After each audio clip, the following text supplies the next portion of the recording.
Agora o aforismo 1.182. É preciso deixar de usar os outros como uma espécie de autorreferência para si.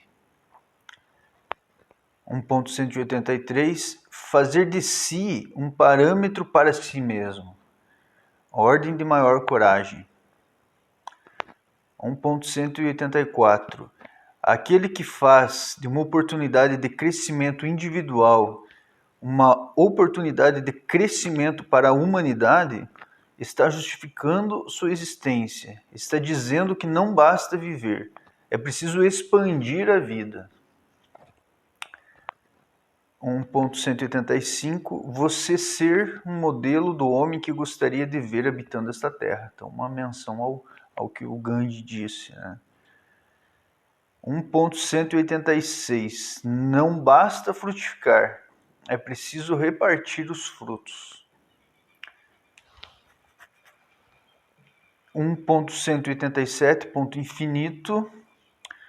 Quando tudo está certo, a calçada sempre limpa na frente da casa, o carro rigorosamente limpo, todos os móveis lustrados, é sinal de que algo se perdeu. 1.189. O ser humano, em geral, de uma forma ou de outra, prefere ser dependente, ser fraco, afirmar-se por meio do outro, seja negando-o ou comparando-se a ele, porque isto é mais fácil, mais cômodo e afasta o fantasma, o monstro impiedoso da solidão. Ele entrega sua vida e suas decisões a qualquer coisa que não seja ele próprio, pelo simples fato de não ter que depois responder pelo que fez de si mesmo. É claro que falo das grandes decisões, não das pequenas reuniões do dia a dia, dos compromissos canceláveis. Sim, eu falo do grande cruzamento onde cada um é convocado para dizer a si mesmo o que é. Mas, ironicamente, neste momento, o único em que precisariam falar, os homens se calam. Falaram bobagens a maior parte do tempo, e no momento em que deviam contar, como se fosse a um desconhecido, o que são, silenciam. Diz-nos um bicho, apresenta o homem, esse fraco por opção. 1.190. Quando alguém faz de um amor, de um companheiro, uma espécie de totalidade, seguindo-o nas ideias e opções, e assim se anula, esvaziando-se de si e enchendo-se com o outro. A prótese torna-se quase que o próprio corpo, a própria alma. E então, quando a relação se desfaz, há o desespero por não se sentir mais sendo alguém, pois o que se era foi embora, separou-se. Devemos viver mais intensamente o que somos. O amor deve permitir nosso crescimento, nossa expansão, não deve nos tolher, nos tornar uma pequena parte em nosso próprio interior, dominada por uma grande parte de alguém que, indo ou não embora, não nos deixa, de qualquer modo, viver. 1.205. A insistência dos homens em se tornarem inferno uns para os outros torna claro o quanto precisam de seus espinhos para poderem se sentir vivos. Sem ferir, sem incomodar, perturbar inutilmente, não se dão por existentes, não se sentem felizes, como um ouriço que só conseguisse se realizar ao enxergar seus espinhos cravados em um cão. 1.206. Só ver uma coisa aqui. Tá. Se existe uma grande diferença entre a técnica e a sabedoria. Diga a alguém: É assim que se dirige um carro, e essa pessoa aprenderá a dirigir. São estas as regras desta língua, e a pessoa, se tiver interesse, falará tal idioma. É assim que funciona esta máquina, é assim que se faz uma crítica, é assim que se escreve uma tese, é assim, e a pessoa fará. Isto é a técnica, aquilo que se pode ensinar, repassar, incentivar a reproduzir.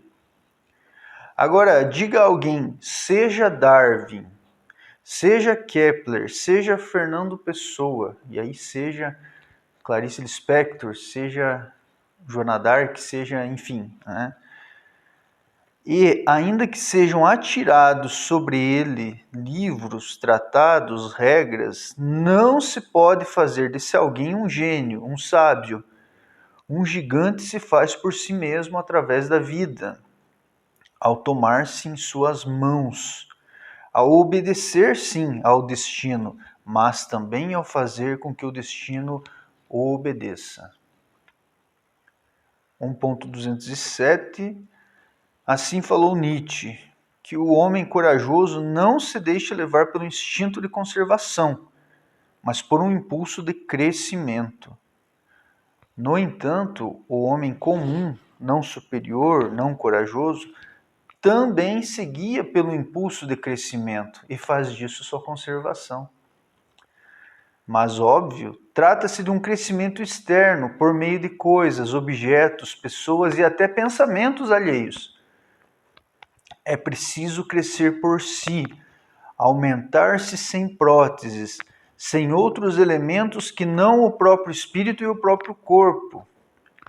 Talvez tenha faltado a Nietzsche compreender melhor que muitos dos fortes, para ele, eram como qualquer um, quem sabe até mais fracos.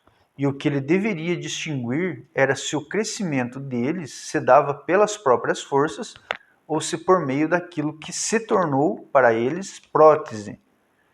Por vezes, os heróis são apenas os mais dependentes das coisas. Tire de Napoleão o exército e o que exatamente restará? Não tenho dúvidas de que muito da força dos imperadores romanos adveio da aceitação cega do exército em tornar-se um mero membro do líder. E sim, o líder para o exército era a mais nobre das próteses. Qualquer eventual semelhança com a atualidade é uma simples coincidência.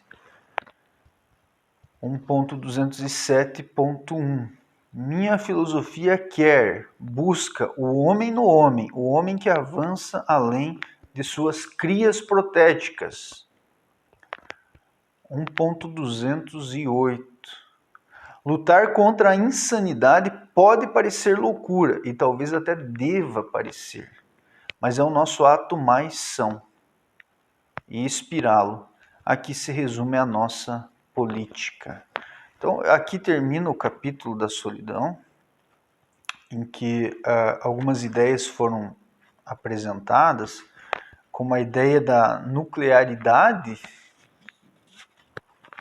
da solidão como um núcleo do sujeito, né? E essa mostra da solidão não como uma espécie de negação do outro, de um distanciamento do outro, mas de uma aproximação de si, ou de uma construção de si. Eu acredito, e já falei nesse livro, que o que existe em nós de sujeito é o que existe em nós de só. Em que pese, como já falei, todo o peso, toda a influência da questão social, coletiva, etc. Né? Mas o que eu quero enfatizar é assim, não somos uma moldagem do social, tá? Não somos um resultado, por assim dizer, do social. Isso me soaria como uma ofensa, né? Seria como se apenas como um fruto de uma massa se pudesse exprimir alguns indivíduos, né? Enfim. E essa ideia da solidão desse indivíduo que se busca, que nos remete sim a uma ideia de autoconhecimento, enfim.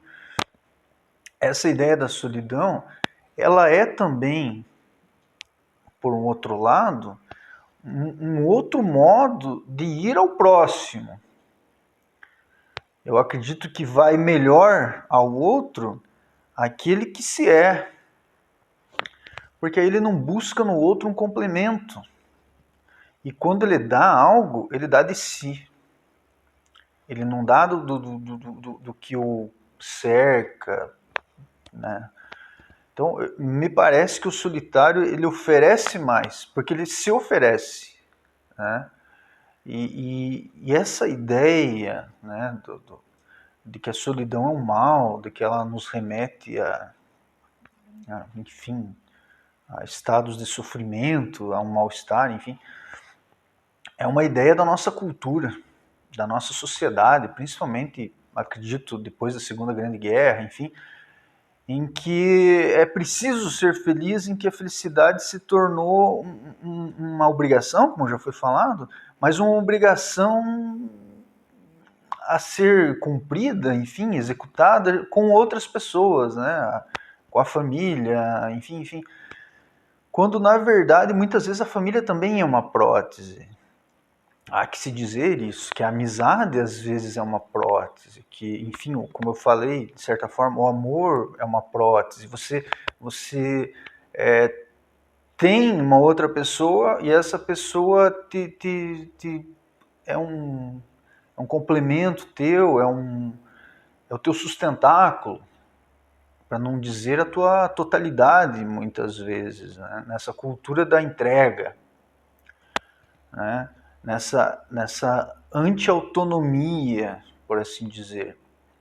Então, o que eu vejo é que essa recusa que é feita, esse ato de repudiar a solidão, é um convite escancarado e descarado também para que sejamos massivos, para que sejamos, pegar um termo do Nietzsche, rebanho, né? Enfim. E não importa o lado do rebanho, não importa de que lado que você está, enfim, se você é rebanho, você não se é. Se você é parte de um rebanho meramente, e você só existe nele, por assim dizer, tem gente que só se sente existindo se estiver num grupo. E não importa, por mais nobre que seja a causa, é preciso que nós sejamos a nossa causa. Isso não é egoísmo, é um outro tipo de construção do ser humano. Porque quando você vai ao outro, depois de estar-se, depois de se percorrer, depois de se destinar, você vai muito maior, você vai muito melhor. Oferece-se ao outro, dá algo do teu interior desse núcleo. Então, a solidão como núcleo, aí eu tenho o que oferecer ao outro, eu tenho o que ofertar, né? Então, a solidão é nesse sentido que eu apresento, né?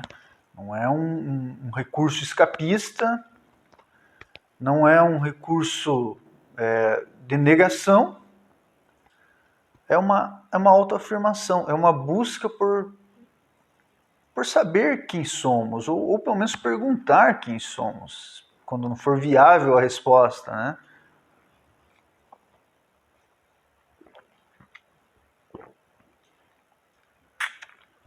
O clima está muito bom, bom para um chimarrão, inverno e chuva, e bom para a solidão também, né?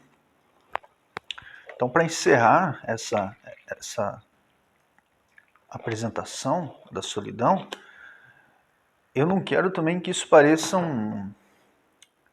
uma definição que se proponha, que se pretenda a melhor definição. Acho que cada um pode ter uma definição própria de solidão. Tão rica é a solidão. Tá? Essa é a minha definição, que eu compartilho, que eu apresento, né? Mas ela é apenas um convite para que cada um explore a sua solidão e se perceba quando com outros, e se perceba diante do outro, e não se anule, e não faça de si um mero número, né? Um mero a mais, num mundo em que a ideia é justamente essa, que todos sejam mais ou menos a mesma coisa, que sigam os mesmos roteiros, né? E sejam felizes da mesma forma, enfim, e quanto menos solidão, menos pensamento profundo, menos vida profunda, menos vida, eu acredito.